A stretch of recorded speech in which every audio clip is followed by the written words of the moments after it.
Hello guys, welcome to Study Pep. Today we are going to start chapter 1 networking. तो आज हम लोग शुरू करेंगे कंप्यूटर एप्लीकेशन बुक जो कि क्लास 10th का चैप्टर 1 है नेटवर्किंग। ठीक है, तो इसमें से सबसे पहला यूनिट है हमारा बेसिक ऑफ इंटरनेट। तो आज इसको हम शुरू करते हैं। तो इसमें सबसे पहला टॉपिक आता है कि what is in network. What is network, then इसका डेफिनेशन मैंने लिखा है, काफ़ी सिंपल है। A network is a collection of two or more computers which are connected together to share information and resources. देखिए जनरली नेटवर्क है क्या? जब दो और दो से अधिक कंप्यूटर आपस में कनेक्ट होते हैं, किस लिए? To share information and resources, then it's form a network. याद रखिएगा, इसको मैं समझाने के लिए एक सिंपल सा इमेज आपको दिखाता हूँ। ये देखिए, जब मैंने आपको बोला था जब दो और दो से अधिक कंप्यूटर आपस में कनेक्ट होते हैं to share information, then it's form a network. यहाँ पे देखिए, एक कंप्यूटर यहाँ पे है, एक कंप्यूटर यहाँ पे, ये दोनों आपस में जब कनेक्ट हुआ तो एक नेटवर्क का निर्माण करता है। वैसे ही देखिए, जब ढेर सारे नेटवर्क यानी कि millions of network, computer network जब आपस में कनेक्ट होते हैं तब वो इंटरनेट का निर्माण करता है। जैसे कि एक नेटवर्क, कंप्यूटर नेटवर्क यहाँ पे है, एक कंप्यूटर नेटवर्क यहाँ पे है, एक यहाँ। जब ये तीनों आपस में कनेक्ट होते हैं तब यह इंटरनेट बनाता है। तो देखिए, याद रखिएगा डेफिनेशन, जब व्हेन टू और मोर computers connect connect each other to share information and resources, then it's form a network. So point number 2 हमारा है, the internet is called network of network। जो ये आपको हमेशा ऑब्जेक्टिव क्वेश्चन में आएंगे, ऐसे फिल इन द ब्लैंक्स में आया करते हैं, जैसे the dash is called network of network. तो आपको यहाँ पे फिलअप करना है internet is called network of network. Internet जो है नेटवर्कों का नेटवर्क माना जाता है। ठीक है, और यहाँ पे स्टार मार्क्स में एक है इंटरनेट, जो अभी हमने बताया आपको इंटरनेट का डेफिनेशन क्या होता है। इंटरनेट का डेफिनेशन मैंने बताया था कि collection of million of computer for share information and document. जब मिलियंस ऑफ कंप्यूटर आपस में कनेक्ट होते हैं for sharing information and document, then it's form internet. ठीक है, थर्ड पॉइंट हमारा है the internet word derive from interconnection and network. हाँ, इसको भी काफ़ी ज़्यादा ऑब्जेक्टिव में पूछा गया है, इंटरनेट वर्ड डिराइव आखिर हुआ कहाँ से है। तो इंटरनेट वर्ड हमारा इंटरकनेक्शन वर्ड और नेटवर्क वर्ड से डिराइव हुआ है। ठीक है, इसको आप याद रखिएगा। अब हम लोग आते हैं history of internet. History of internet आखिर था क्या? सो 1969 में university of California and university of उता आपस में कनेक्ट हुए थे for the beginning of ARPANET.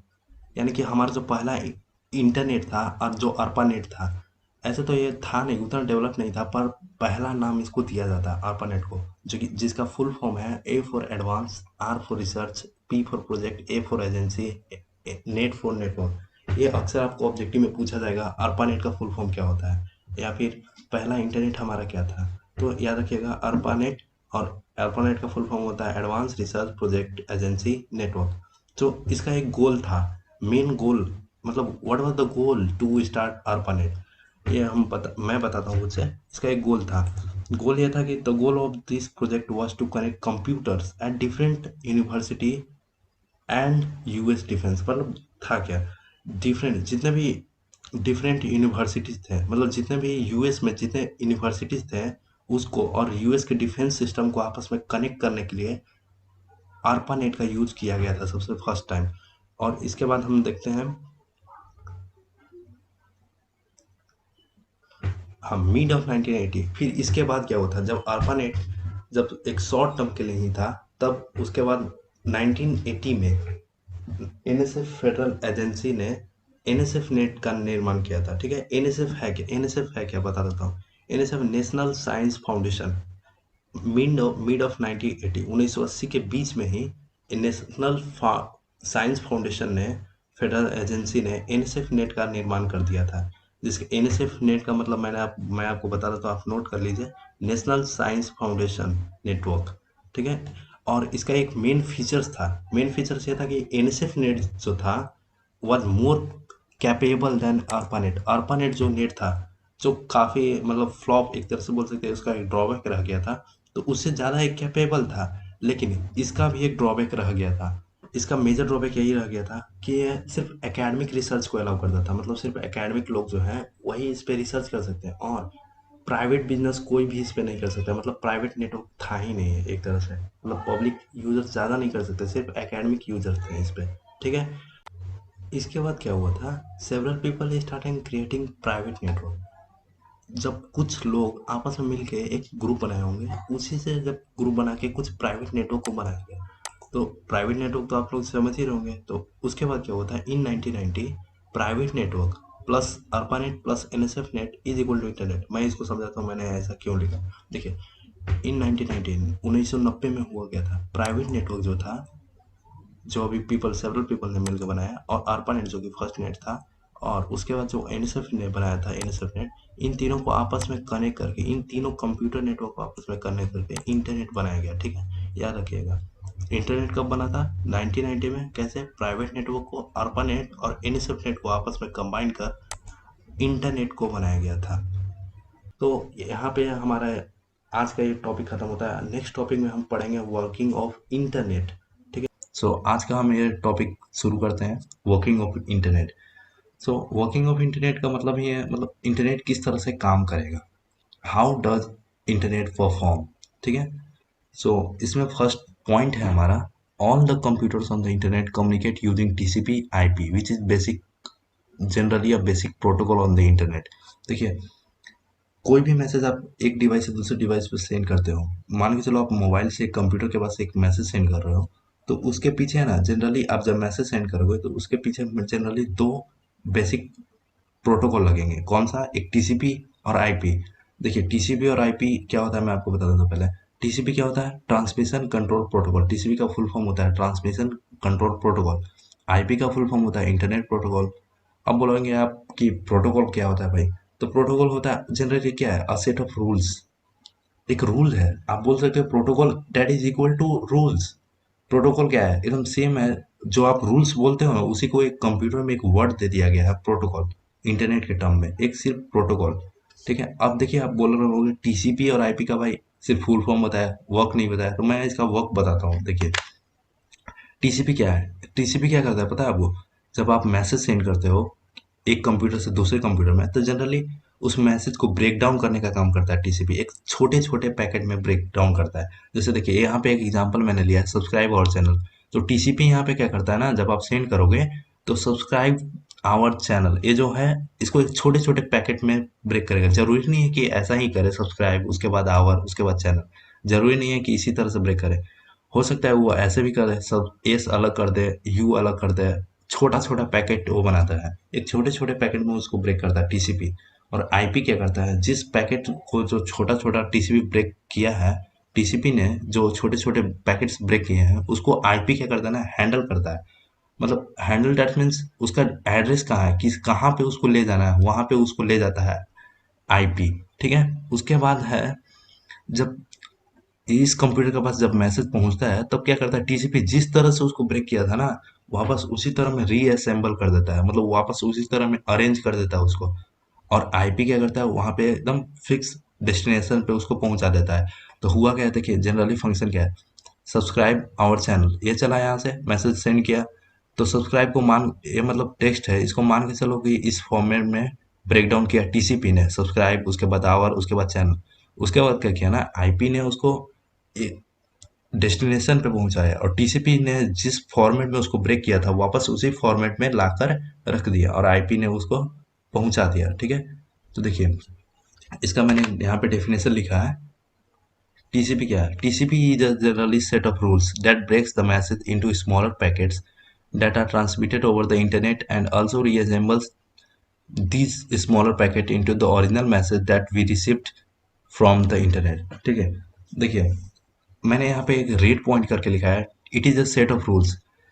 इसलिए मैंने लिखा है ना, टीसीपी और आईपी दोनों में आप ये लिख सकते हो, क्योंकि इसका फुल फॉर्म ही है ट्रांसमिशन कंट्रोल प्रोटोकॉल, और प्रोटोकॉल का ही मतलब होता है इट सेट ऑफ रूल्स। तो आप इसको अटैच कर सकते हो हर एक के डेफिनेशन में, टीसीपी और आईपी के डेफिनेशन में इसको आप अटैच कर सकते हो कि it is a set of rules. तो मैंने आपको बताया टीसीपी क्या है, टीसीपी क्या करता है, मैसेज को ब्रेक करता है, जिस फॉर्म में वो पैकेज स्मॉल स्मॉल पैकेज में ब्रेक करेगा, और जैसे ही वो पहुंचने वाला होता है दूसरे कंप्यूटर को, वापस उसको क्या करता है ना, रीअरेंज कर देता है। जैसे यहाँ पे देखिए, इन शॉर्ट्स मैंने इसका एकदम शॉर्ट में एक डेफिनेशन लिखा है, इट वर्क्स इज टू इसका काम क्या है, सिर्फ break the message into small packets and reassembles it during receiving time. जब मैसेज सेंड कर रहा है वो तो उसको ब्रेक करेगा और रिसीव करने के समय वापस उसको रीअसेंबल कर देता है। और आईपी क्या करता है, it is a set of rules that handles the address part of each packet so that the data is send to the correct address. IP ही जो है ना, आप मतलब सेंड करते हो इस कंप्यूटर से वो कंप्यूटर पे, तो आप बताते नहीं हो उसको कि उस कंप्यूटर पे जाओ। जो आप एड्रेस डालते हो, आईपी एड्रेस जिसको बोलते हैं, वही आईपी एड्रेस करेक्ट पाथ पे पहुंचाता है, ठीक है। और यहाँ पे एक पॉइंट हमारा छूट गया था, हाँ, second point, TCP and IP manage the transmission of data file document on the internet by breaking them into small pieces और पार्ट्स कॉल्ड पैकेट्स और डाटाग्राम्स रेस्पेक्टिवली, ठीक है। देखिए, जब डाटा, फाइल, डॉक्यूमेंट, आप इन तीनों में से कुछ भी अगर आप सेंड करते हो तो टीसीपी का काम वही है, मैसेज को ब्रेक करेगा। आईपी का काम है कि फिक्स डेस्टिनेशन पर पहुंचाना। और जिन पैकेट को आप जिस तरह से टीसीपी ब्रेक करता है, तो अगर वो स्मॉल पैकेट्स में ब्रेक करता है ना, तो उसको डाटाग्राम्स या फिर पैकेट्स बोलते हैं, ठीक है। अब उसके बाद हमारा नेक्स्ट टॉपिक आता है। सो नेक्स्ट टॉपिक है हमारा usage of internet. Usage of internet में आप काफ़ी हद तक जानते ही होंगे, आप इंटरनेट से जो कुछ करते हो ना, वही उसका यूज है, इंटरनेट का यूज है। जैसे आप देखो, इंटरनेट से आप ई कॉमर्स करते हो, buying and selling goods online. For example Amazon आप ले सकते हो, अमेजोन पे आप गुड्स को परचेज भी कर सकते हो और सेल भी कर सकते हो, ठीक है। रिसर्च रिसर्च जो कि मैगजीन द्वारा अब हो रहा है, ऑनलाइन मैगजीन जो आपको मिल रहे हैं। उसके बाद एजुकेशन एजुकेशन जो आप खुद अभी अभी कर रहे हो, आप e learning, that means education, that means e learning जो आप अभी कर रहे हो, यूट्यूब पे लर्निंग करना। और काफ़ी जितना भी आप ऑनलाइन, मतलब ऑनलाइन जितने भी आप इंटरनेट से स्टडी कर रहे हो, उसको कैटेगराइज किया जाता है एजुकेशन में, यानी कि ई लर्निंग में, ठीक है। ई गवर्नेंस जो कि आप ऑनलाइन फॉर्म भरते हो, गवर्नमेंट फॉर्म कुछ भरते हो, तो वो ई गवर्नेंस आएगा। जैसे एग्जांपल में आरोग्य सेतु है। ई रिजर्वेशन, जैसे आप रेलवे टिकट बुक करते हो, एरोप्लेन टिकट्स बुक करते हो। ऑनलाइन पेमेंट्स, आप credit card and debit card से जो पेमेंट करते हो, जैसे पेटीएम के थ्रू, पेफोन के थ्रू, ये सब हो गया ऑनलाइन पेमेंट्स में। वीडियो कॉन्फ्रेंसिंग, जैसे आप स्काइप, और आजकल जो काफ़ी ट्रेंडिंग में चल रहा है जूम, जो कि ऑनलाइन क्लासेस लॉकडाउन में चलाया जा रहा है, जूम से, टीचमेंट से, ये आता है वीडियो कॉन्फ्रेंसिंग में। फिर आता है एक्सचेंज ऑफ व्यू, जो कि फाइल्स, म्यूजिक फोल्डर्स के द्वारा होता है, ठीक है। सोशल नेटवर्किंग साइट जैसे ट्विटर, फेसबुक तो काफ़ी ज़्यादा पॉपुलर में है, आपको पता ही होगा। इंटरनेट एंटरटेनमेंट में आता है हमारा वीडियो गेम्स।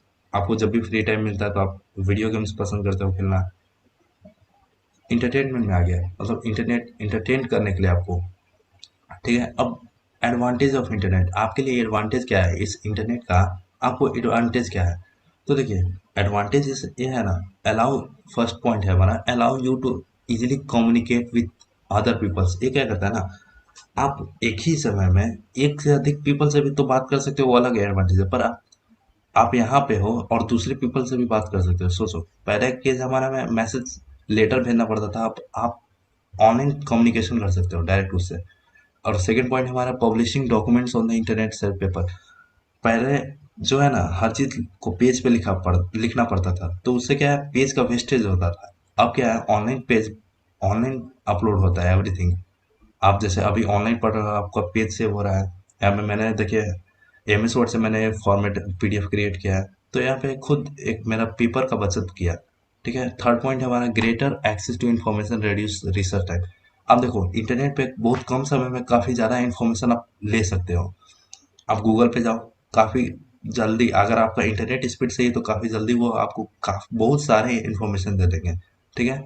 फोर्थ पॉइंट हमारा है, global reach enable one two connect everyone on internet.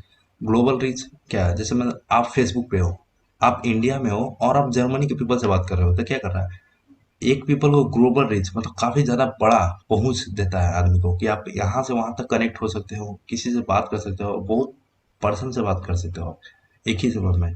फिर क्या है, you can work from home. अभी लॉकडाउन है, एवरीथिंग, हर कोई वही कर रहा है, work from home, online source से सब कोई इनकम कर रहा है, ऑनलाइन सोर्स से सब काम कर रहा है अब, ठीक है। उसके बाद आता है हमारा डिसएडवांटेज ऑफ इंटरनेट।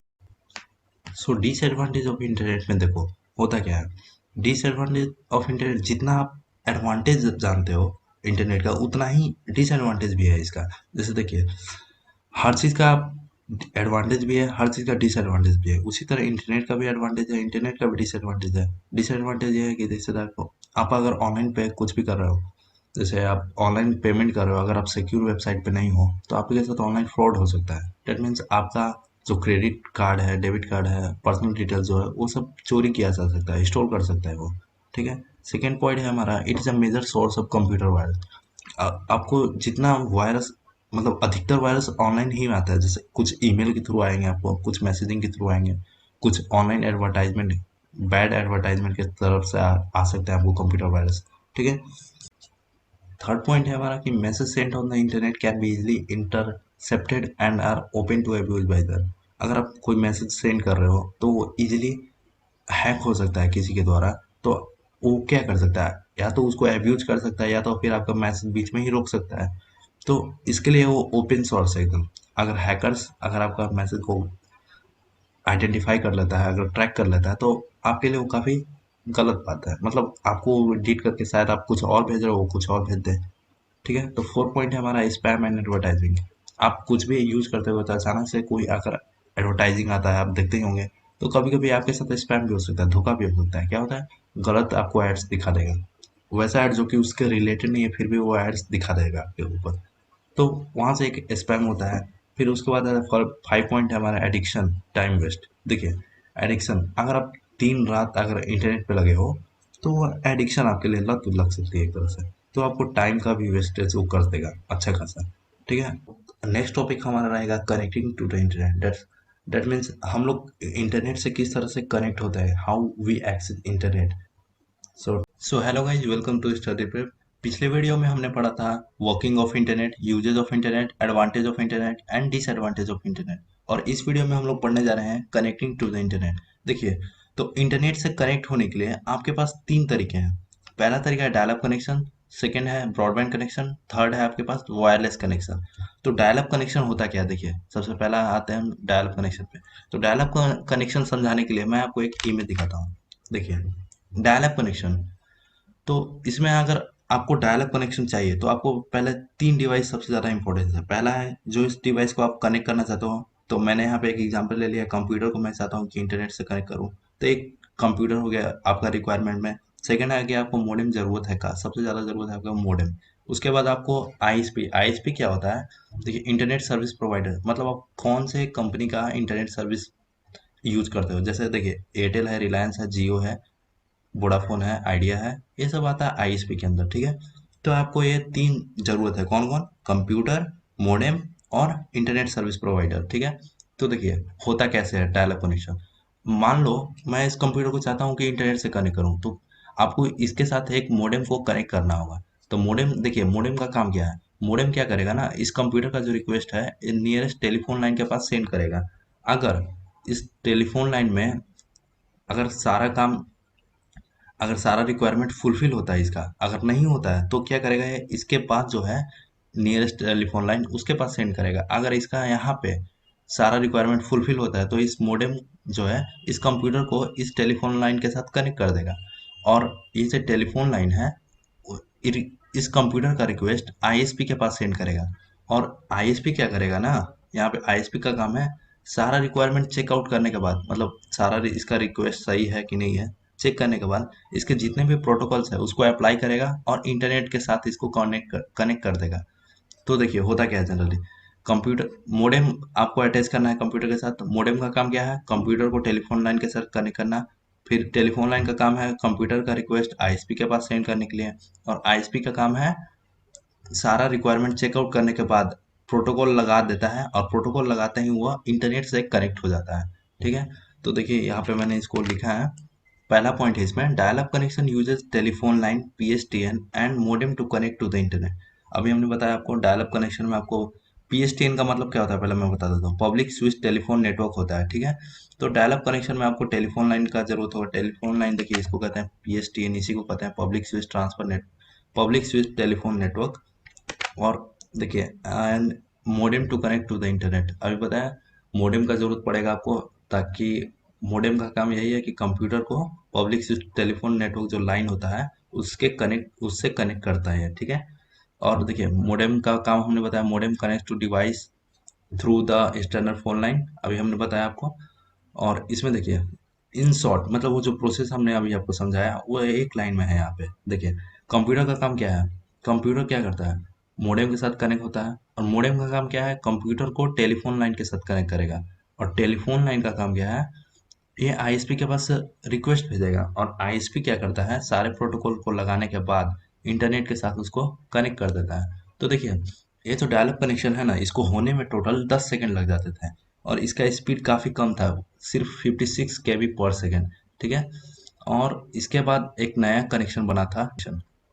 तो देखिए ब्रॉडबैंड कनेक्शन में होता क्या है, पहला पॉइंट है इसमें, the term broadband refers to the high speed internet access. देखिए ब्रॉडबैंड कनेक्शन जो है ना, इसमें ब्रॉडबैंड का ही मतलब है काफ़ी ब्रॉड, मतलब बड़ा चौड़ा।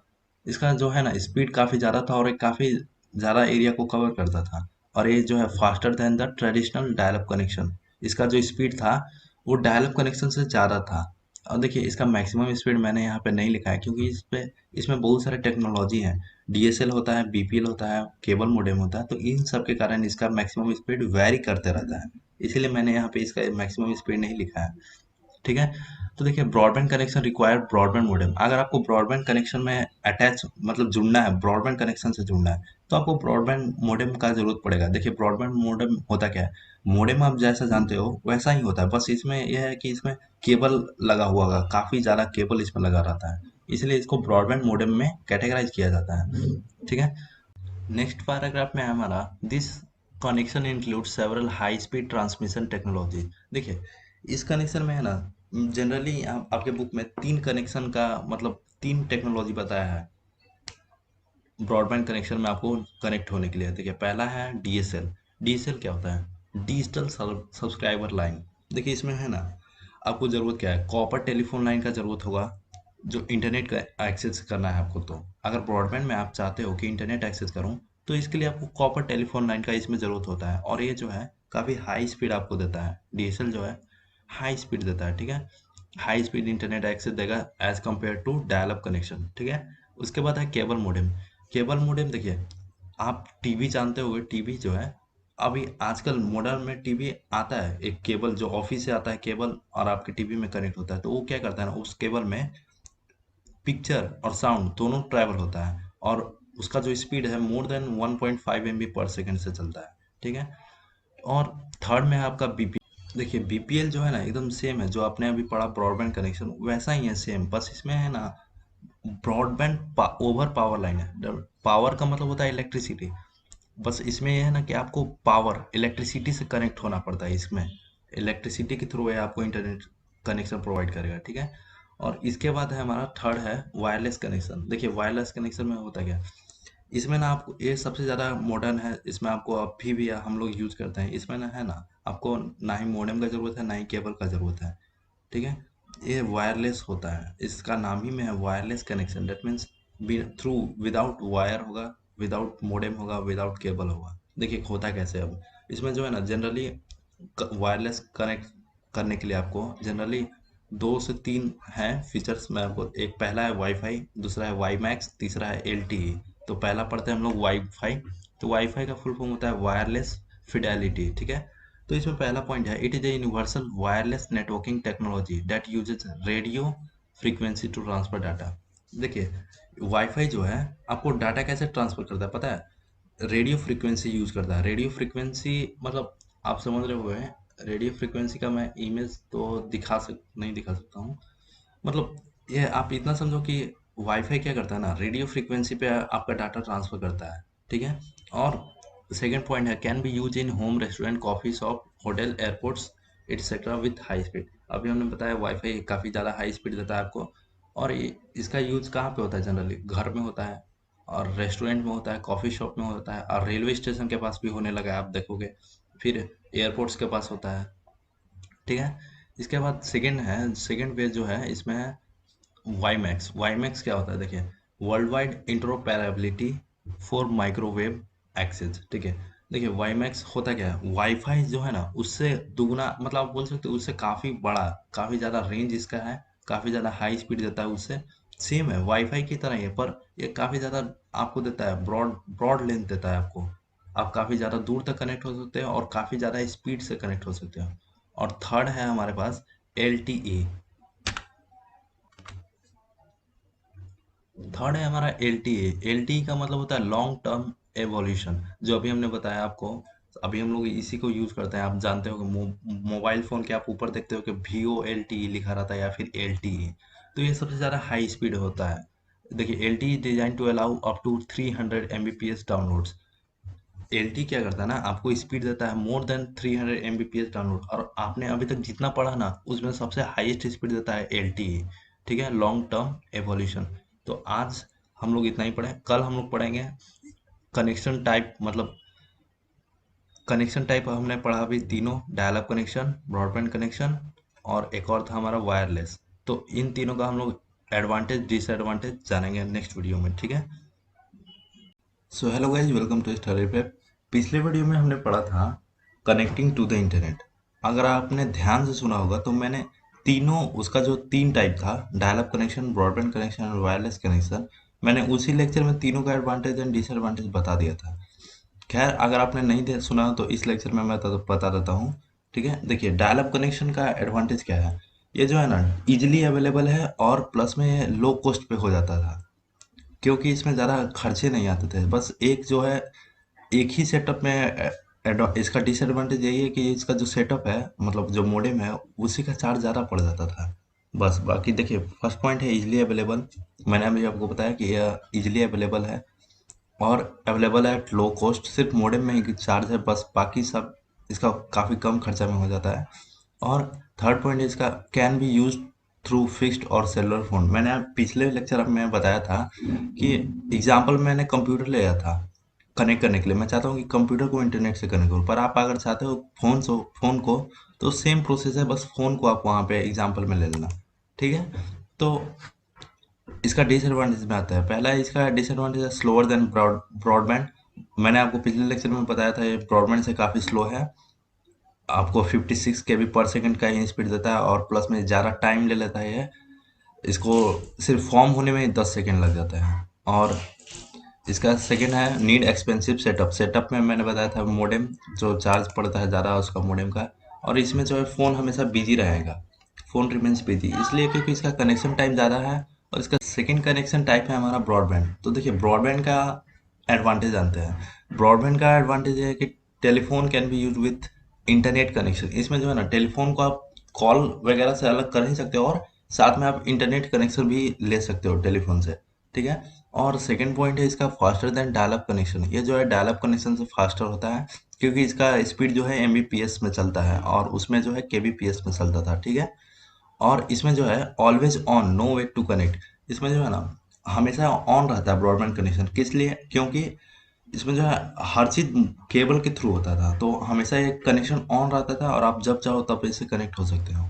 और इसका डिसएडवांटेज ये है कि यह expensive than dial up connection. Dial up connection से एक्सपेंसिव पड़ता है। क्यों? क्योंकि इसमें केबल चार्ज ज़्यादा पड़ जाते हैं, काफ़ी ज़्यादा। और ये जो है not available in all areas.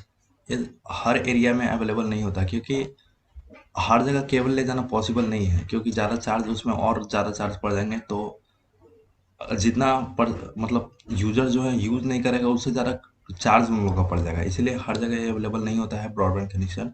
और थर्ड में है हमारा वायरलेस कनेक्शन। तो वायरलेस कनेक्शन देखिए, इसमें जो है ना, मैंने आपको पिछले लेक्चर में बताया था, ना इसमें वायर का ज़रूरत है, ना आपको मोडेम का ज़रूरत है, ना ही केबल वगैरह ये सब का कुछ का ज़रूरत नहीं है। सिर्फ वायरलेस एवरीथिंग, मतलब जो भी होगा सब वायर, बिना वायर के थ्रू होगा। ठीक है। देखिए, तो पहला पॉइंट, इसमें no phone lines are required. इसमें PSTN का फंक्शन ही नहीं होता, इसलिए इसमें नो फोन लाइन का रिक्वायरमेंट नहीं होता है। ठीक है। और सेकंड पॉइंट है इसमें easy and expensive to setup, inexpensive to setup. ठीक है। देखिए, वायरलेस में होता है काफ़ी इजी होता है कनेक्शन। आप जानते ही होंगे, वाईफाई सिर्फ ऑन करना है, अगर पासवर्ड है तो पासवर्ड लगा दो, तुरंत कनेक्ट हो जाता है। ठीक है। तो इसका चार्ज भी कम है और प्लस में सबसे इजी है कनेक्शन में इसका। No limitation of location. अगर आप वाईफाई में तो लिमिट होता है, लेकिन आप वाईमैक्स में जाओ तो लिमिटेशन काफ़ी ज़्यादा होता है। LTE में जाओगे तो और ज़्यादा हो जाएगा। ठीक है। और इसका डी पॉइंट है हमारा, connectivity is never a problem. इसमें जो कनेक्शन में ज़्यादा प्रॉब्लम नहीं आता है। उसमें जो देखिए, आप दोनों कनेक्शन को देख लीजिए तो प्रॉब्लम ज़्यादा आता है। उसमें जो है मॉडेम फिक्स करो डायल अप में, ब्रॉडबैंड में है कि हर जगह केबल लेके जाना पड़ेगा, लेकिन वायरलेस में इतना कुछ झंझट नहीं है। सिर्फ वाईफाई है तो वाईफाई से कनेक्ट कर लो। ठीक है। और डिसएडवांटेज ये है कि वल्नरेबल, ये देखिए आपको इसमें इंक्रिप्शन अगर सही नहीं है आपका, मतलब इन टू इन प्रोटेक्टेड नहीं है, तो आपको कोई भी हार्म कर सकता है, इसलिए इसको वल्नरेबल के मतलब एक डिसएडवांटेज है इसका, वल्नरेबल है। ठीक है, वल्नरेबल का मतलब होता है इजी टू हर्ट फिजिकली और इमोशनली। ठीक है, और सेकेंड पॉइंट है हमारा लिमिटेड सिक्योरिटी मैकेनिज्म। इसमें देखिए आप सिक्योरिटी कितना लगा सकते हो, ज़्यादा से ज़्यादा एक layer protection, second layer protection, third layer protection, बस इससे ज़्यादा आपके पास प्रोटेक्शन नहीं है। तो इसीलिए इसमें एक इसका डिसएडवांटेज भी है कि इसमें आप जो लिमिटेड सिक्योरिटी लेवल जो है, मैकेनिज्म जो है, आप लिमिटेड ही लगा सकते हो। ठीक है, और थर्ड है हमारा मेडिकल डिसएडवांटेज कॉज कैंसर। देखिए मैंने पिछले लेक्चर में आपको बताया था कि वायरलेस कनेक्शन किस फ्रीक्वेंसी पे काम करता है, रेडियो फ्रीक्वेंसी पे। तो रेडियो फ्रीक्वेंसी जो है ना, उसका एक काफ़ी मेजर डिसएडवांटेज है कि आपको कैंसर का मतलब स्किन कैंसर कर सकता है आपको, अगर आप इसमें ज़्यादा अटैच हो, अगर आप रेगुलरली, और मान के चलो आप दिन भर अटैच हो, तो आपको ज़्यादा चांस है कि आप मेडिकल डिसएडवांटेज आपको पहुंचा सकता है कैंसर के थ्रू, स्किन कैंसर आपको हो सकता है रेडियो फ्रिक्वेंसी के द्वारा। ठीक है, तो आज का लेक्चर ये इतना ही था। नेक्स्ट लेक्चर में हम लोग जानेंगे web page, website, web browser, ये सब के बारे में। वो सब लेक्चर काफ़ी इजी है। तो hello everyone, welcome to study prep. पिछली वीडियो में हमने पढ़ा था what are the advantage and disadvantage of dial up connection, broadband connection and wireless connection. और इस वीडियो में जो है हम लोग काफ़ी ज़्यादा टॉपिक पढ़ने वाले हैं। पहला टॉपिक है www। ठीक है, तो www होता क्या है? तो www देखिए जनरली क्या है, जब भी कोई यूज़र है, इंटरनेट यूज़र इंटरनेट पे कुछ पब्लिश करता है, या तो वो डॉक्यूमेंट हो, फाइल हो, फोल्डर हो, इमेज हो, वीडियो हो, वो सब जो है www के पास ही स्टोर होता है। जैसे आप कुछ भी देखो, जैसे मैं आपको एक एग्जांपल दिखाता हूँ, एक मिनट। जैसे आप देखो इंटरनेट पे अगर जाकर सर्च करते हो व्हाट इज www,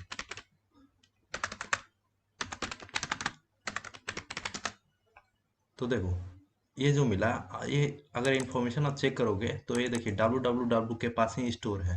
तो ये शो करता है www एक सर्वर है, जहाँ पे आप अगर कुछ भी पब्लिश करते हो तो www के पास ही जाके स्टोर होता है। तो देखिए अगर एग्जाम में आ जाए तो इसका डेफिनेशन क्या होगा, तो it is a way of exchanging information between computer on the internet. ये क्या है, एक तरीका है, एक जरिया है इंफॉर्मेशन को एक्सचेंज करने का। जैसे देखो अगर मैंने मैंने जो अभी मतलब आप अगर किसी का एग्जांपल ले लो, उसने अगर इंटरनेट पे कुछ भी पब्लिश किया है, आप अगर उसको पढ़ते हो, अगर आपको इन्फॉर्मेशन मिलता है, तो वो एक्सचेंज ऑफ इन्फॉर्मेशन हुआ। ज- तो उसी तरह तो www जो है 13 मार्च 1980 को लॉन्च किया गया था बाय टिम बर्नर्स-ली। ठीक है, तो यहाँ पे टिम बर्नर्स-ली का जो है स्पेल थोड़ा मिस्टेक हो गया, TIM होगा। ठीक है, तो www जो है उसका 4 मेन एट्रीब्यूट्स है, आप बोल सकते हो उसका फीचर्स है। ये पहला ये है कि यह यूजर फ्रेंडली है। यूजर फ्रेंडली का मतलब क्या है, ये जो है ना आप कोई भी वेब ब्राउजर ले लो, उस पे जो है ना www पे ही सब सारा चीज रन करता है। जैसे मैंने अभी आपको जो दिखाया www के पास स्टोर था, वो क्रोम ब्राउजर में था। ठीक है, तो आप कोई भी ब्राउजर ले लो, या इंटरनेट एक्सप्लोरर ले लो, फायरफॉक्स ले लो, वो सारा सारा में www एट्रीब्यूट से ही रन करता है, www ही रन करता है। ठीक है, और सेकंड होता है मल्टीमीडिया। देखिए तो मल्टीमीडिया का क्या होता है, आप अगर सिर्फ वीडियो बोलते हो या सिर्फ ऑडियो, सिर्फ अगर एक सिंगल वीडियो का बात करते हो तो सिर्फ मीडिया होगा। अगर आप कलेक्शन ऑफ मीडिया बोलोगे, यानी कि audio, video, graphics, text, animation, तो ये सब होता है मल्टीमीडिया। तो आप अगर इंटरनेट पे सर्च करते हो कुछ भी, तो आपको क्या मिलता है, एक पेज में वीडियो भी मिल जाता है, ऑडियो भी मिल जाता है, टेक्स्ट भी मिल जाता है, ग्राफिक्स में मिल जाता है। तो उसी को कहा जाता है मल्टीमीडिया। मल्टीमीडिया डॉक्यूमेंट्स आपको अवेलेबल होंगे। जैसे देखिए यहाँ पे मैंने लिखा है www allows users to create and display web pages that contains various graphics, audio, video, animation and text। ठीक है, मैंने जो बताया अभी वही है। और थर्ड है इंटरेक्टिव। देखिए अगर आप अभी एक मिनट फिर से एग्जांपल दिखाता हूँ इंटरेक्टिव होता है। जैसे देखिए आप अगर किसी पे भी यहाँ पे मतलब कोई भी टेक्स्ट के पास आप क्लिक करते हो, तो वो आपको दूसरे पेज में लिंक कर देगा। तो देखिए ये इंटरैक्टिविटी बढ़ाता है। आप अगर किसी पेज वर्ड पे क्लिक किए और आप अगर दूसरे पेज पे चले गए, या फिर उससे लिंक कुछ भी आसपास में आप गए, तो वो उसी को कहा जाता है हाइपर लिंक। तो ये इंटरैक्टिविटी बढ़ाता है उसका। ठीक है, तो अब देखिए www provides interactivity using hyperlinks. ठीक है, अभी हमने बताया इंटरैक्टिविटी बढ़ाता है कैसे, तो हाइपरलिंक्स के द्वारा। आप अगर www के बारे में सर्च किया हो तो उस पर क्लिक करोगे तो नेक्स्ट पेज पे जाओगे उसके www के पास, ठीक है। और ये जो है फ्रेम्स, फ्रेम्स क्या होता है ना, जैसे आप अभी हमने दिखाया, अभी सेम जो मल्टीमीडिया आपने पढ़ा वही सेम होता है फ्रेम्स। आपको एक ही पेज में एक से ज़्यादा कंटेंट मिल जाएगा, इंडिपेंडेंट सेक्शन का एक कंटेंट मिलता है आपको। जैसे कहीं के पास एनिमेशन होगा, आप अगर एनिमेशन पर क्लिक करोगे तो कुछ नया फाइल खुल जाएगा, कुछ नया पेज खुल जाएगा। तो उसी को कहा जाता है, मतलब एक ही पेज हो पर कंटेंट ढेर सारा हो, उसी को फ्रेम्स, एक फ्रेम में कितना कंटेंट ऐड हो सकता है उसी को कहा जाता है फ्रेम्स, ठीक है। और नेक्स्ट टॉपिक है हमारा वेब पेज। तो वेब पेज देखिए है क्या। वेब पेज काफ़ी सिंपल टर्म है। जैसे देखिए हमने यहाँ पे सर्च किया वापस से, व्हाट इज www, ठीक है। तो देखिए ये जो पेज आपको शो हुआ ना, आपने जो सर्च किया उस पर जो पेज सर्च हुआ, शो हुआ, उसी को कहते हैं वेब पेज। जो पेज इंटरनेट पे अगर जो पेज आपको शो करता है उसी को कहा जाता है वेब पेज। तो वेब पेज में देखिए यहाँ पे एक इमेज है, ये सब जो है हाइपर लिंक है आपस में। आप अगर इस पर क्लिक करोगे तो नेक्स्ट पेज में जाओगे, यहाँ पे देखिए ड्रॉप डाउन मेनू है, यहाँ पे एनिमेशन टेक्स्ट वगैरह ऐसा है।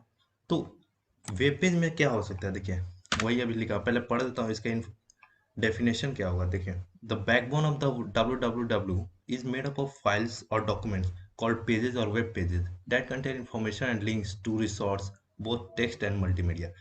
अभी हमने मल्टीमीडिया का मतलब बताया आपको। तो आप अगर किसी भी वेब पेज पे जाते हो, अगर आप कुछ भी सर्च करोगे तो आपको हो सकता है उससे रिलेटेड वीडियो भी देगा, उससे रिलेटेड आपको एनिमेशन देंगे, टेक्स्ट देगा, मल्टीमीडिया जो आता है, मल्टीमीडिया में ही आता है टेक्स्ट, वीडियो, ऑडियो, ये सब, ठीक है। तो आप अगर आप नेक्स्ट चैप्टर में पढ़ोगे कि वेब पेज कैसे बनाया जाता है, जो HTML का जो चैप्टर है उसमें आप पढ़ोगे कि वेब पेज कैसे बनाया जाता है by HTML। So next topic है हमारा वेबसाइट। तो देखिए वेबसाइट क्या होता है। अभी हम लोगों ने जो अभी वेब पेज सर्च किया था, उसी कलेक्शन, वेब पेज के कलेक्शन को ही वेबसाइट कहा जाता है। एक सिंपल टर्म में आपको बताऊं तो इसको आप बोल सकते हो collection of web pages are known as website. लेकिन इसका भी एक कंडीशन होता है, किस तरह कब वो वेबसाइट होगा। जैसे आप भी, अभी मैं एक एग्जांपल दिखाता हूँ आपको। जैसे मैंने यहाँ पे सर्च किया टीम बर्नर्स-ली के लिए, TIM, हाँ देखिए। तो आपको जो अभी मिला ये वेब पेज है एक, ठीक है। आप अगर इस पे क्लिक करोगे तो ये क्या देगा, टीम बर्नर्स-ली के बारे में डिटेल देगा। और उसके अंदर भी आप अगर कहीं पे क्लिक करोगे, जैसे देखिए आप अगर इस पे क्लिक करते हो तो टीम बर्नर्स-ली के रिलेटेड ही कुछ इन्फॉर्मेशन आपको देगा। तो ये जो देख रहे हो आप, सारा थीम सेम है, सब में ही टीम बर्नर्स-ली है।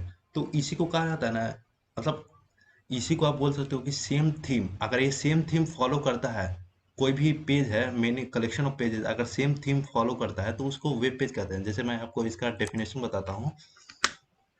देखिए इसका डेफिनेशन होगा, a group of related web page that follow the same theme and are connected together with hyperlinks or hypertext is called a website। अभी हमने बताया आपको। अभी अगर आप टेक्स्ट पे क्लिक करते हो तो उसको हाइपरलिंक कहता है। अब अगर आप वीडियो, एनिमेशन, ग्राफिक्स वगैरह पे क्लिक करके अगर आप नेक्स्ट पेज पे जाते हो तो उसे हाइपरलिंक कहा जाता है, ठीक है। तो अभी हमने बताया वेबसाइट में आपको कि आप अगर कुछ भी सर्च करते हो, अगर उसी के रिलेटेड आपको सेम थीम में नया पेज में अगर सेम इंफॉर्मेशन मिलता है तो उसी को वेबसाइट कहा जाता है। और आप यहाँ पे एक सेकंड टर्म बोल सकते हो डेफिनेशन इसका, a website is a collection of digital documents that are linked together and that exist on the web under the same domain. और देखो ये दोनों डेफिनेशन हो गया। और उसके बाद देखो यहाँ पे है, each website is access by its own address known as URL.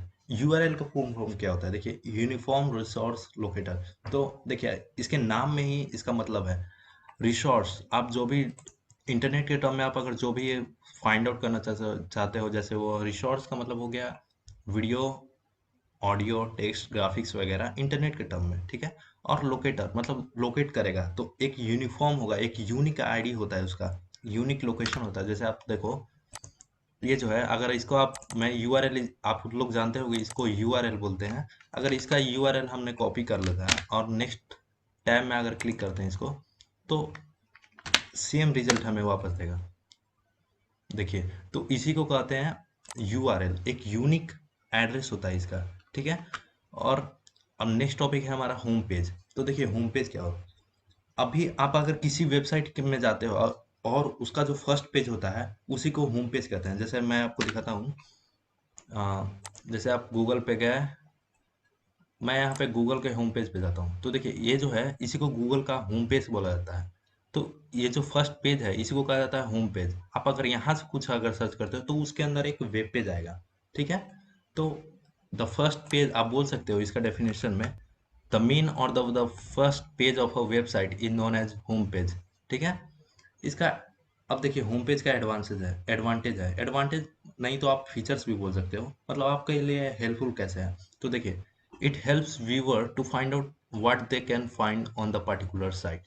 मतलब आप अगर हेडिंग में ही जान लेते हो, जैसे अभी हमने दिखाया गूगल का होम पेज, तो अब ऊपर हेडिंग में था गूगल, तो आप समझ गए होंगे कि हाँ इसमें जो है कंटेंट हमको मिलेगा गूगल से रिलेटेड मिलेगा, ठीक है। और it make the visitors more comfortable, यह विजिटर्स को कंफर्टेबल बनाता है। आप अगर देख के ही समझ जाओगे, एक बोल्ड टाइटल है तो आप देख के ही समझ जाओगे कि हाँ इस टॉपिक से रिलेटेड हमको इसमें मिलेगा। जैसे आप अभी मेरा जो स्क्रीन रिकॉर्डिंग चल रहा है, यहाँ पे एक हेडिंग है होम पेज, तो आप इसे समझ गए हो कि हाँ यहाँ पे होम पेज के बारे में कुछ बताया जा रहा है, ठीक है। तो उसी तरह से नेक्स्ट टॉपिक है हमारा वेब ब्राउजर। तो देखिए जनरली वेब ब्राउजर जो है दो तरह के होते हैं, एक होता है टेक्स्ट ब्राउजर, एक होता है ग्राफिकल वेब ब्राउजर। तो टेक्स्ट ब्राउजर क्या होता है, तो देखिए टेक्स्ट ब्राउजर क्या होता है, टेक्स्ट ब्राउजर का एग्जांपल आता है लिनक्स। आप अगर कुछ भी अगर सर्च कर, जैसे देखिए एक बता देता हूँ यहाँ पे टेक्स्ट ब्राउजर होता क्या है। A browser that only contains text based information is known as text web browser. आप एक इसका एक एग्जांपल है लिनक्स। आप अगर वेब ब्राउजर में जाओ, लिनक्स ब्राउजर में जाओ, तो आपको वीडियो नहीं मिलेंगे, मल्टीमीडिया नहीं मिलेगा, सिर्फ टेक्स्ट मिलेगा आपको। और सारा चीज जो है टेक्स्ट से ही इंटरकनेक्टेड होता है। तो आप सीधा सीधा ये समझो कि टेक्स्ट ब्राउजर होता क्या है, वैसा ब्राउजर जिसमें सिर्फ टेक्स्ट हो मिले आपको, आपको वीडियो नहीं मिलेगा, ना ही इमेज मिलेगा, ना कुछ। तो उसी को कहा जाता है टेक्स्ट ब्राउजर। और ग्राफिकल वेब ब्राउजर क्या होता है, a browser that supports both text and graphic information is known as graphical web browser। और वैसा ब्राउजर जिसमें आपको इमेज, वीडियो, ऑडियो, टेक्स्ट वगैरह सारा चीज मिले, तो उसी को ग्राफिकल वेब ब्राउजर कहा जाता है, ठीक है। तो इसका एग्जांपल है गूगल क्रोम, इंटरनेट एक्सप्लोरर, फिर सफारी, फायरफॉक्स, ठीक है। और हाँ, और आपके एक बुक में साइड में लिखा हुआ है नो मोर में, इंटरनेट और एक्स्ट्रानेट। तो देखिए इंटरनेट क्या होता है, इंटर इंट्रानेट और एक्स्ट्रानेट दोनों प्राइवेट नेटवर्क हैं, बस अंतर क्या है अभी पता चल जाएगा आपको। देखिए intranet is a collection of private computer networks within an organization। It is also known as private business network। ये देखिए इंट्रानेट जो है एक प्राइवेट कंप्यूटर नेटवर्क है, लेकिन कहाँ के लिए, सिर्फ एक ऑर्गेनाइजेशन के लिए। और एक्स्ट्रानेट जो है वो भी सेम है, एक प्राइवेट नेटवर्क है, लेकिन एक ऑर्गेनाइजेशन के लिए तो है, लेकिन आप इसमें किसी को रिफर करके ऐड कर सकते हो, आउटसाइडर को ऐड कर सकते हो। जैसे देखिए extranet refers to a network within an organization using internet to connect to the outsider in controlled manners। आप उस पे सारा रेस्ट्रिक्शन भी लगा सकते हो और किसी को ऐड कर सकते हो, एक्स्ट्रा नेट में यही खासियत है, ठीक है। सो आई होप आज का टॉपिक आपको समझ में आया हो। अगर आपको कोई भी टर्म समझ में नहीं आया हो तो आप कमेंट सेक्शन में बता देना, मैं उस पर एक स्पेसिफिक वीडियो बना दूंगा, ठीक है। और नेक्स्ट वीडियो में हम लोग पढ़ेंगे वेब क्लाइंट के बारे में, वेब सर्वर के बारे में, यूआरएल क्या होता है उसके बारे में पढ़ेंगे, उसके बाद कुछ डोमेन नेम के बारे में पढ़ेंगे, ठीक है। तो आज के लिए इतना ही, bye. So hello everyone, welcome to study prep. पिछले वीडियो में हमने पढ़ा था www के बारे में, वेब पेज के बारे में, वेबसाइट के बारे में, होम पेज के बारे में। और पिछली वीडियो में मैंने सिर्फ वेब ब्राउजर का टाइप बताया था, ना कि वेब ब्राउजर क्या होता है ये नहीं बताया था मैंने, ठीक है। तो इस वीडियो में बता देता हूँ, अगर वेब ब्राउजर अगर एग्जाम में आ जाए डेफिनेशन लिखने के लिए, तो आप ये लिख सकते हो, it is a software application that is use to locate, retrieve and display some content on www, ठीक है। तो मैं बता दूँ इसका मतलब क्या है। तो वेब ब्राउजर क्या है, जब एक सॉफ्टवेयर एप्लीकेशन है जिसका यूज हम लोग क्या करते हैं, इंफॉर्मेशन देखने के लिए करते हैं, लोकेट करने के लिए करते हैं, और सर्च करने के लिए। तो लोकेट कैसे करते हैं, तो यूआरएल से, यूआरएल जो होता है उसको कॉपी कर लेते हैं या शेयर करते हैं, तो उससे लोकेट करते हैं, ठीक है। डिस्प्ले, कुछ भी सर्च करते हैं तो उसको वो जो कंटेंट आता है उससे हम लोग डिस्प्ले करते हैं, देखते हैं, ठीक है। और ये नेक्स्ट पैराग्राफ में है कि it is an interface that helps a computer user to gain access over all the content on the internet, ठीक है। देखिए यही एक एकमात्र जरिया है, वेब ब्राउजर ही एकमात्र जरिया है जिससे हम लोग इन इंटरनेट का कोई भी इंफॉर्मेशन देख सकते हैं, कोई भी आप अगर सिर्फ सर्च करके कोई भी इंफॉर्मेशन जान सकते हो, पढ़ सकते हो, ठीक है।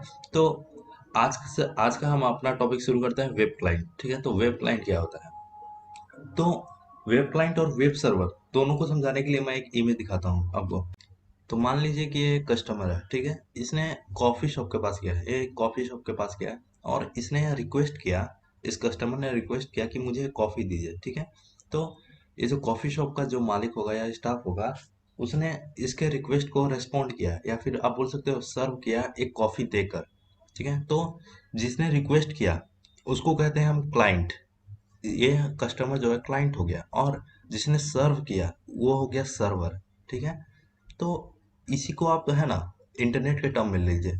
तो हम लोग जो सर्च करते हैं वेब ब्राउजर पे, तो यूआरएल में सर्च करते हैं, यूआरएल जो सेक्शन होता है सर्च टैब में, तो वो जो है ना ब्राउजर रिक्वेस्ट भेजता है सर्वर के पास। तो ब्राउजर क्या हो गया, एक क्लाइंट हो गया, और सर्वर हो गया जो उसके रिक्वेस्ट को रिस्पॉन्ड करता है, सर्व करता है। तो जो सर्व किया वो उसको सर्वर कहते हैं। ठीक है, तो आप यहाँ पे समझ लीजिए इसका डेफिनेशन से।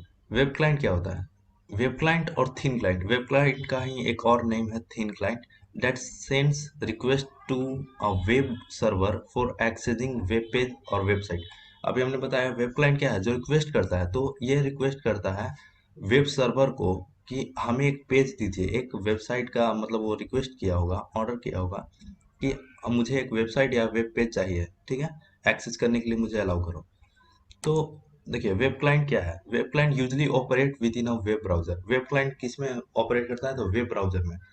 ठीक है, और वेब सर्वर अभी वही है कि वो उसके रिक्वेस्ट को रिस्पॉन्ड करेगा या सर्व करेगा। देखिए web server serves the request to the web client. Web client का जो रिक्वेस्ट आया, वेब सर्वर क्या करेगा, उसको सर्व करेगा, उसको जिस जो इसका डिमांड है उसको फुलफिल करेगा।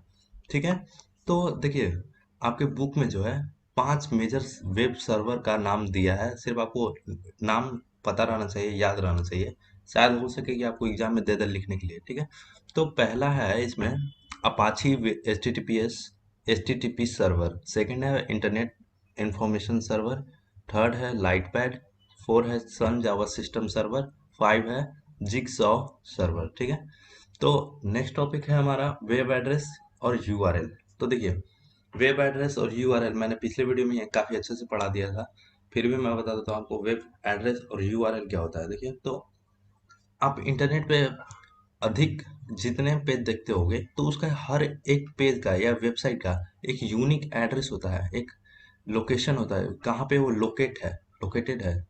यूआरएल का ही फुल फॉर्म होता है यूनिफॉर्म रिसोर्स लोकेटर, और यूआरएल में ही आप समझ सकते हो यूनिफॉर्म। तो यूनिफॉर्म का मतलब हो गया एक यूनिक, कुछ यूनिक हो गया। और रिसोर्स, इंटरनेट के टर्म में रिसोर्स क्या हो गया, हमारा वीडियो हो गया, ऑडियो हो गया, ग्राफिक्स हो गया, ये सब। और लोकेशन, लोकेशन क्या है, लोकेट करना, मतलब वो कहाँ पे लोकेट है। ठीक है, यूआरएल यही होता है।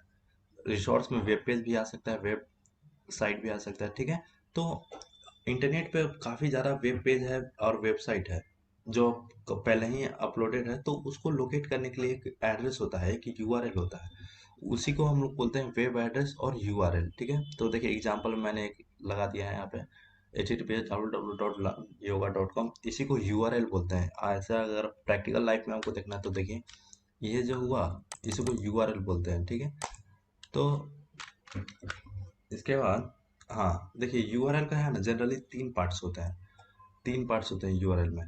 तो तीन पार्ट्स होते हैं, अगर ये जो इतना लंबा चौड़ा लिखा हुआ है अगर आप सिंपली समझो तो क्या है, पहला पार्ट है प्रोटोकॉल, सेकंड पार्ट है डोमेन नेम, और थर्ड पार्ट है पाथ नेम। तो प्रोटोकॉल्स क्या होता है, देखिए the name of the protocol to be use access the file resource. आप कोई भी लिंक देखोगे, अगर वो कंप्लीट लिंक होगा तो उसमें एच या एच कॉलन फिर डबल स्लैश रहता है, ये जो रेड कलर में है ये इसी को प्रोटोकॉल कहते हैं। तो देखिए प्रोटोकॉल क्या होता है, सेट ऑफ रूल्स, मैंने पिछले वीडियो में ही बता दिया है वॉकिंग ऑफ इंटरनेट में। तो एक प्रोटोकॉल रहेगा और उसके बाद www डॉट, तो यह शो करता है ना कि यह जो लिंक है, यह जो डॉक्यूमेंट है या फिर जो भी फाइल है वो www के पास स्टोर है। और डोमेन नेम, सेकेंड पार्ट होता है डोमेन नेम। तो देखिए a domain name that identifies a specific computer on the internet. तो ये डोमेन नेम बताता है एक स्पेसिफिक कंप्यूटर जो है, कहाँ पे उसमें कंप्यूटर में लोकेट है उस इंटरनेट के पास, उसको लोकेट करने के लिए डोमेन नेम होता है, ठीक है। डॉट कॉम होता है, डॉट गॉव होता है, डॉट इन होता है, इसी तरह से होता है, ठीक है। और पाथ नेम मतलब कहाँ पे वो उस कंप्यूटर में या फिर उस सर्वर में कहाँ पे एकदम स्पेसिफिकली कहाँ पे लोकेट है। देखिए, a path name that specify the location of a file, कहाँ पे एकदम उसका एक एग्जैक्ट लोकेशन शो करता है पाथ नेम, ठीक है। तो यही तीन पार्ट होते हैं, पहला होता है प्रोटोकॉल्स, सेकंड होता है डोमेन नेम, थर्ड होता है पाथ नेम। और इसके बाद हाँ देखिए, यूआरएल का दो टाइप होता है, एक होता है एब्सोल्यूट यूआरएल, एक होता है रिलेटिव यूआरएल। एब्सोल्यूट यूआरएल क्या होता है? तो एक कंप्लीट लोकेशन या फिर एक कंप्लीट यूआरएल को एब्सोल्यूट यूआरएल बोलते हैं। कंप्लीट यूआरएल क्या होता है? तो देखिए, कंप्लीट यूआरएल मतलब उसमें प्रोटोकॉल भी होना चाहिए। अभी हमने जो पढ़ा तीनों टाइप होना चाहिए, प्रोटोकॉल्स भी होना चाहिए, डोमेन नेम भी होना चाहिए, पाथ नेम भी होना चाहिए, और ये डब्ल्यू डब्ल्यू कहाँ पे स्टोर है वो भी होना चाहिए, ठीक है। तो देखिए, एब्सोल्यूट यूआरएल है क्या? It specify the exact location of a file on the internet, ठीक है। अभी हमने बताया एग्जैक्ट, एकदम एग्जैक्ट लोकेशन बताया गया है, कहाँ पे एकदम फिक्स लोकेट है, उसको एकदम शो करता है एब्सोल्यूट यूआरएल, ठीक है। और it contains the entire address of a file और document with protocols www, domain name and path name. अभी हमने बताया आपको एब्सोल्यूट यूआरएल कंप्लीट यूआरएल होता है, जिसमें प्रोटोकॉल भी होना चाहिए, www भी होना चाहिए, डोमेन नेम भी होता है और पाथ नेम भी होता है। फॉर एग्जांपल देख लीजिए आप, http://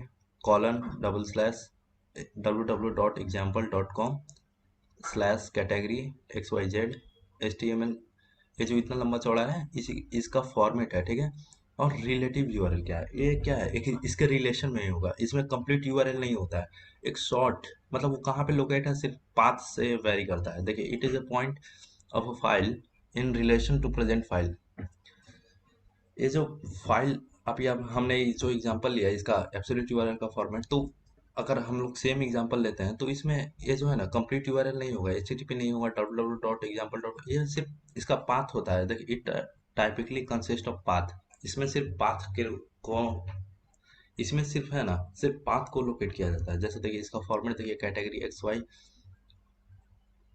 xy/abc.html, देखिए यहाँ पे भी है कैटेगरी/abc.html। So hello everyone, welcome to study prep. पिछले वीडियो में हमने कवर किया था कि what is web server, what is web client और व्हाट इज वेब एड्रेस और यूआरएल, ठीक है। सो इस वीडियो में हम लोग कवर करेंगे कि डोमेन नेम क्या है, और फिर पढ़ेंगे हम लोग कि ईमेल क्या होता है, और कुछ प्रोटोकॉल जो है वो बचे रह गए थे तो उनको कवर करेंगे, ठीक है। तो डोमेन नेम क्या है? तो देखिए, आप किसी भी वेबसाइट पे एक्सेस करते हो आप, तो उसमें देखोगे आप कि डॉट कॉम लगा हो या फिर इस तरह से हो, yahoo.com, google.com, microsoft.com, तो इसी को कहते हैं डोमेन नेम, ठीक है। तो देखो, डोमेन नेम होता क्यों है और किस लिए होता है? तो हम लोग जो है, जो ह्यूमंस है, वो इंटरनेट को डोमेन नेम सर्च करके ही एक्सेस करते हैं। जैसे आप सर्च करते हो www.google.com या फिर www.microsoft.com, तो हम लोग डोमेन नेम सर्च करते हैं। बट कंप्यूटर जो है वो आईपी एड्रेस समझता है। तो आईपी एड्रेस क्या होता है वो हम थोड़ा देर में समझेंगे, ठीक है। तब तक डोमेन नेम पे चर्चा करते हैं, ठीक है। तो देखिए, internet user access your website using your domain name. अभी हमने बताया है कि इंटरनेट पे जितने भी यूजर है वो आपके वेबसाइट को डोमेन नेम से ही एक्सेस करते हैं, ठीक है। डोमेन नेम क्या होता है अभी आपको पता चल गया, yahoo.com, google.com, microsoft.com, इसी को डोमेन नेम कहा जाता है, ठीक है। तो देखो, अगर डोमेन नेम क्या है, अगर इसका डेफिनेशन आ जाए लिखने के लिए तो आप लिख सकते हो, it is a way to identify and locate computer connected to the internet, ठीक है। यह एक मतलब शो करता है कि वह जो है वो वेबसाइट है जो किससे कनेक्टेड है और कहाँ पे स्टोर्ड है, ठीक है। तो देखो, डोमेन नेम जो है एक्चुअली उसको सेपरेट करने के लिए, अलग करने के लिए एक डॉट डॉट का यूज किया जाता है। तो आप बोल सकते हैं डोमेन नेम दो पार्ट्स में होता है, देखिए। तो ये डॉट कॉम जो है, डॉट कॉम या फिर डॉट गवर्नमेंट गवर्नमेंट वेबसाइट अगर आप एक्सेस करो तो .gov होता है, यानी कि गॉव। और मिलिट्री के वेबसाइट पे आप अगर जाओगे तो .mil होता है। तो उसी को कहते हैं, वो हो गया डोमेन एब्रिविएशन। और ये जो है बताता है कि किससे लिंक्ड है, जैसे याहू से लिंक्ड है, गूगल से लिंक्ड है। तो google.com, कॉम का मतलब होता है कमर्शियल, ठीक है। तो देखो, ये डोमेन नेम हो गया। तो एक आता है डीएनएस। डीएनएस क्या है? Domain name system. डीएनएस का फुल फॉर्म होता है domain name system.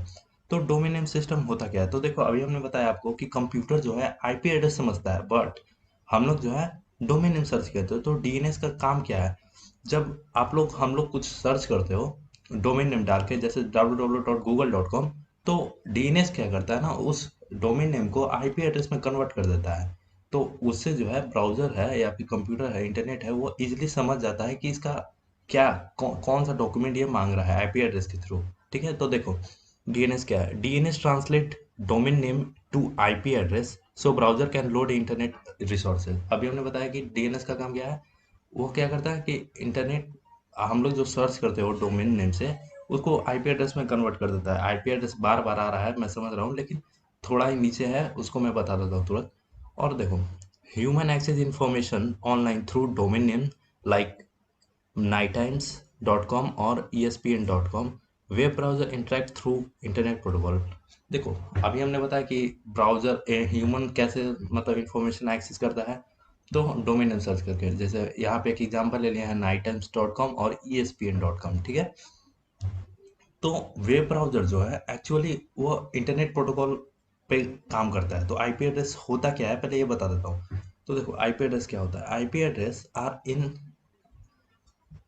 This format where each a is number from 0 to 255 है, यहाँ पे मिस्टेक हो गया, 255 होगा। ठीक है, विथ लेंथ 4 बिट्स। तो देखो आईपी एड्रेस क्या होता है, आईपी एड्रेस को जनरली इस फॉर्मेट में लिखा होता है। आप अगर आईपी एड्रेस देखोगे कभी तो इस फॉर्मेट में होगा, AAA.AAA.AAA.AAA, यानी कि 4 AAA होगा। ठीक है, और उन लोग को सेपरेट करने के लिए 4 डॉट्स होते हैं।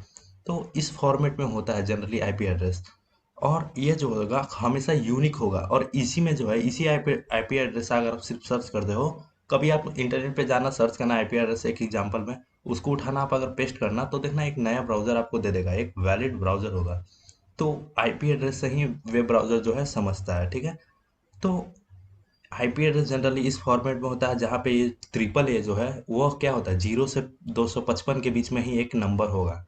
और ये जो टोटल आईपी एड्रेस होता है उसका लेंथ, या फिर आप बोल सकते हो उसका मैक्सिमम लेंथ जो होता है वो 4 बिट्स होता है। ठीक है, तो अब हम लोग समझ गए आईपी एड्रेस। तो एक बार रिकैप कर देता हूँ कि डीएनएस क्या है। तो डीएनएस डोमेन नेम जो है, हम लोग जो सर्च करते हैं उसको आईपी एड्रेस में कन्वर्ट करता है। क्यों करता है, क्योंकि ब्राउजर जो है वो आईपी एड्रेस को समझता है। ठीक है, और आईपी एड्रेस को समझने के कारण वो हमें जल्द से जल्द इंफॉर्मेशन देता है।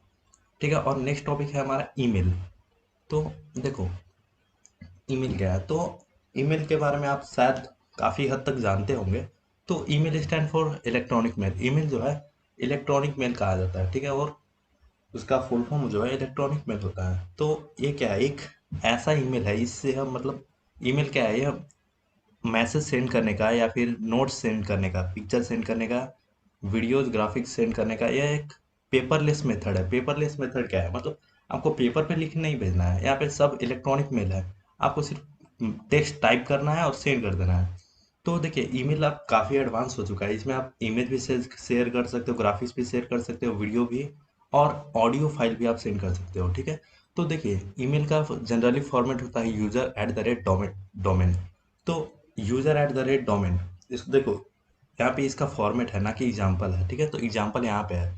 तो देखो abc@gmail.com, अगर आपका ईमेल होगा तो आप इसी तरह से कुछ होगा, पहले यूजर नेम होता है और उसके बाद एक सेपरेटर लगा हो @ या फिर उसके बाद होगा आपका yahoo.com, google.com, इसी तरह से होगा आपका ईमेल। ठीक है, तो ये जो रेड में है एबीसी, इसको बोलते हैं यूजर नेम, और जो है उसको सेपरेटर बोलते हैं ईमेल में।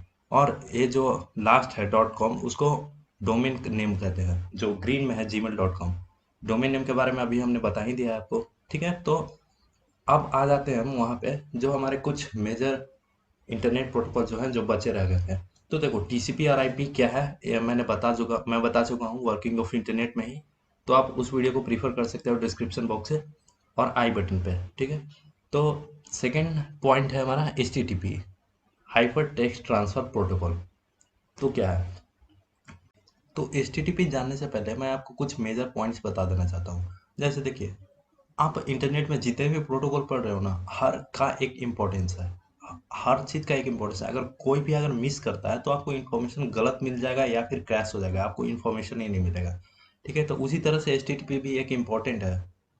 आप बोल सकते हो अल्ट्रा इंपॉर्टेंट है ये, क्योंकि यही जो है ना आपको इंफॉर्मेशन लाने में यही मदद करता है। तो देखो एचटीटीपी होता क्या है। एचटीटीपी जिसका फुल फॉर्म होता है हाइपर टेक्स्ट ट्रांसफर प्रोटोकॉल। तो क्या है, HTTP gives users a way to interact with web browser such as HTML files by transmitting hyper text messages between clients and server. तो देखो पहले ये बता देता हूँ कि हाइपर टेक्स्ट होता क्या है। हाइपर टेक्स्ट क्या है, अब अगर एक टेक्स्ट पे क्लिक करके नेक्स्ट कोई वेब पेज पे या फिर कोई इंफॉर्मेशन वाला पेज आपके सामने खुलता है, तो उसी को हाइपर टेक्स्ट कहते हैं। ठीक है, आप ये समझो कि जैसे आप किसी लिंक पे क्लिक करते हो और वह नेक्स्ट पेज आपके पास खोल जाता है, तो उसी को हाइपर टेक्स्ट बोलते हैं। ठीक है, तो क्या है एचटीटीपीएस क्या है, तो यह एक जरिया है, यही जो है ना वेब ब्राउजर में आपको कोई भी फाइल एक्सेस करने का यही एक मदद करता है आपको। अब देखो HTML फाइल्स क्यों लिखा गया है, तो HTML फाइल इसलिए लिखा गया है कि वेब ब्राउज़र पे आपको क्या मिलता है, वेब पेजेस मिलते हैं, पर वेब पेजेस जो है वो HTML के द्वारा बनाए जाते हैं, तो उसको सिंपली बोला जाता है HTML फाइल्स। ठीक है, तो आप कैसे एक्सेस करते हो, किसी भी लिंक पे क्लिक करके या फिर कुछ सर्च करके करते हो, तो उसीलिए उसको ट्रांसमिट करने का काम HTTP करता है। ठीक है, और सेकेंड पॉइंट है HTTP client generally use transmission control protocol connection to communicate with server. तो देखो एचटीटीपी क्या करता है, टीसीपी का यूज करता है कोई भी सर्वर से कम्युनिकेट करने के लिए या फिर कोई इंफॉर्मेशन एक्सेस करने के लिए। अब देखो टीसीपी का यूज क्यों करता है, तो मैंने बताया था टीसीपी का काम क्या है, किसी भी इंफॉर्मेशन को ब्रेक करना, पैकेज में ब्रेक करना। आपको अगर याद हो मैंने working of internet chapter video में ही बताया था कि टीसीपी का काम है इंफॉर्मेशन को ब्रेक करना, और आईपी का काम है उसको एक फिक्स पाथ पे या फिर जो वैलिड पाथ पे उसको ले जाना। ठीक है, तो यह एचटीटीपी जो है टीसीपी का ही यूज करता है कम्युनिकेट करने के लिए सर्वर से। ठीक है, और थर्ड पॉइंट है कि HTTP is called a stateless protocol because each request is executed independently without any knowledge of the request that we accept before it, which means once the transaction ends, the connection between the browser and the server is also low। तो देखो एक ये है, आपको objective में आ सकता है HTTP का जो है ना स्टेटलेस प्रोटोकॉल के नाम से भी जाना जाता है। अब क्यों जाना जाता है, तो देखो ये जब आप क्लाइंट सर्वर मॉडल जो मैंने एक ईमेल से आपको बताया था अगर आपको याद हो तो ये उसी मेथड पे काम करता है। तो ये जब बिना नॉलेज के सिर्फ ये काम क्या करता है, जब आप सर्च करते हो कुछ भी, तो इसका यही काम है बिना सोचे समझे, इसका यह काम है कि सर्वर से इसको रिक्वेस्ट भेजना है और इन्फॉर्मेशन एक्सेस कर लेना है। और जैसे ही इन्फॉर्मेशन एक्सेस हुआ तो जितना भी कनेक्शन वो सारा लॉस्ट हो जाएगा, तुरंत खत्म। तो इसीलिए इसको एक स्टेटलेस प्रोटोकॉल कहा जाता है। देखो यहाँ पे जो रेड पॉइंट है आप इसको समझो, सिर्फ once the transaction ends the connection between the browser and the server is also lost. अभी हमने बताया जैसे ही ट्रांजेक्शन हुआ खत्म होता है, वैसे ही कनेक्शन जो है ब्राउजर के बीच में और सर्वर के बीच में, यानी कि आप बोल सकते हो क्लाइंट और सर्वर के बीच में है, वो तुरंत खत्म हो जाता है। ठीक है, तो यहाँ पे हमारा HTTP भी खत्म होता है टॉपिक, और एक और है HTTPS। तो देखो HTTPS क्या है, hyper text transfer protocol secure. तो आपने जो अभी HTTP पढ़ा वही सेम है HTTPS, बस फर्क इतना है कि वन लेवल अप है। आप बोल सकते हो वन लेवल अप है, दैट मीन्स इसका सिक्योरिटी लेवल हाई है, इस पे high one level up security है। तो देखो है क्या, it is a secure version of HTTP। अभी हमने बताया कि यह एक सिक्योर वर्जन है। आप अगर आप वेबसाइट एक्सेस करते हो तो आप देखते हो एक HTTP होता है, एक HTTPS होता है।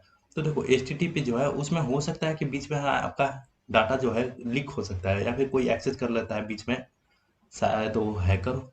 ठीक है, पर HTTPS जो है वह आपको इन टू इन इनक्रिप्टेड है, दैट मीन्स आप कोई भी डाटा लीक करते हो, सेंड करते हो, सॉरी सेंड करते हो आप कोई भी डाटा, तो वो जो है 100% सिक्योर होगा। कब, जब आप अगर URL में चेक करते हो कि वो HTTPS पे है। ठीक है, तो आप गूगल पे कभी सर्च करना कोई भी इंफॉर्मेशन, तो आप देखोगे कि HTTPS हो तो सिक्योर है।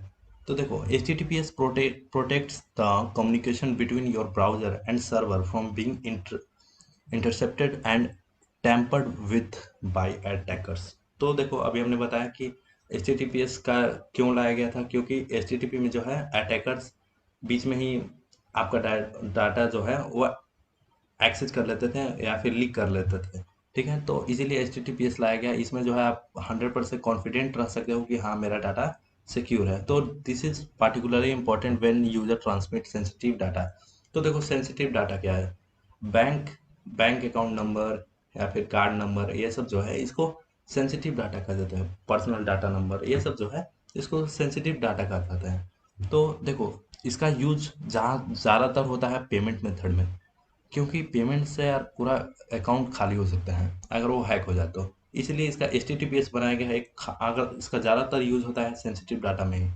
ठीक है, तो आप देखोगे कभी पेमेंट करना आप तो आप पहले चेक करना कि वह HTTPS है कि नहीं है उसके URL में, तभी आप पेमेंट करना। ज़्यादातर मोस्ट केस में होना चाहिए HTTPS। ठीक है, तो नेक्स्ट है हमारा 4 पॉइंट FTP यानी कि फाइल ट्रांसफर प्रोटोकॉल। तो ये एक सिंपल है, ये भी एक प्रोटोकॉल है, बस इसका यूज जो है फाइल ट्रांसफर फाइल करने के लिए किया जाता है। ठीक है, देखो वही चीज़ लिखा हुआ होगा। It is a standard network protocol use to transfer files from host to another. अभी हमने बताया एक होस्ट से मतलब एक कंप्यूटर से दूसरे कंप्यूटर को भेजना, उसी को बोल यहाँ पे लिख दिया है कि वन होस्ट टू अनदर। ठीक है, एक फाइल को सेंड करने के लिए एक प्रोटोकॉल होता है FTP, और वन होस्ट से अनदर होस्ट के लिए सेंड करने के लिए। ठीक है, जनरली मतलब यार इतना समझो कि एक कंप्यूटर है उस दूसरे कंप्यूटर को भेजने के लिए एक FTP आता है जो इंटरनेट के थ्रू आपका फाइल ट्रांसफर करता है। ठीक है, it establish to connection the host, अच्छा sorry, it establish to connection between the host, one connection is use for transfer file and another to control information. तो देखो हाँ ये सही पॉइंट है कि FTP जो है वो दो कनेक्शन बनाता है। जो FTP अगर आप यूज करोगे फाइल ट्रांसफर करने के लिए इंटरनेट से, तो वह दो कनेक्शन बनाता है। पहला कनेक्शन जो है वो बिजी रहता है किस में, फाइल को ट्रांसफर करने में, और सेकंड जो है वो कंट्रोल करता है इन्फॉर्मेशन को कि हो ना जाए, ऐसा ना हो कि बीच में ही आधा डाटा रह जाए, तो वो उसी को कंट्रोल करता है कि पूरा डाटा जाए सही जगह पे जाए। ठीक है, सो पांचवा और लास्ट प्रोटोकॉल है हमारा SMTP। सॉरी यहाँ पे मिस्टेक हो गया है, SMTP होगा। ठीक है, तो सिंपल मेल ट्रांसफर प्रोटोकॉल इसका मतलब होता है। ठीक है, तो नाम से ही आप समझ गए होंगे कि इसमें मेल ट्रांसफर करने के लिए यूज हुआ होगा, तो आप सही समझे हो। SMTP is a standard protocol for email services on a TCP और IP नेटवर्क। तो ईमेल सर्विसेज को यूज करने के लिए, ईमेल सेंड करने के लिए SMTP का प्रोटोकॉल जो है उसको यूज किया जाता है। It provides the ability to send receive email messages. आप सेंड करने के लिए या फिर रिसीव करते हो ईमेल, तो SMTP वहाँ पे प्रोटोकॉल काम करता है। ठीक है, जनरली यही होता है।